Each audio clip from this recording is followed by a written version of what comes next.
অন্নপ্রাশন বাড়ির ব্লগ বলে কথা, তাই আমি আমার টুটা ফুটা ঘর থেকে কোনো রকমে রেডি হয়ে বেরিয়ে পড়লাম আমাদের পাড়ার এক আত্মীয়র অন্নপ্রাশনে। যার অন্নপ্রাশন তাকে তো খুঁজেই পাওয়া যাচ্ছিল না। ইয়ে হ্যাঁ হামারা দিয়া জিসনে সবকা দিল লে লিয়া और इसको हमने गिफ्ट देके इधर से चला गया। এখানে বসার জায়গাটাও বেশ ভালোই বানিয়েছিল, কিন্তু যার বসার কথা সেই বাদে প্রায় সকলেই এখানে বসেছিল। তারপর আমরা চলে গেলাম একটু স্টলের দিকে। এখানে পকোড়া এবং কফি স্টল দেওয়া হয়েছিল। এখানে গিয়ে দেখতে পেলাম আমার মামি এবং বৌদিরা মিলে পকোড়া আর কফি নিয়ে সেই খাওয়া দাওয়া করছে এনজয় করে। আর এরপর আমিও চলে গেলাম পকোড়া আনতে। আর পকোড়া নিয়ে খেয়ে দিয়ে যেই রিভিউ দিতে যাব ততক্ষণে আমার পকোড়া লুট হয়ে গেল গাইস।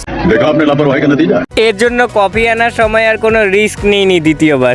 शाबाश बेटा।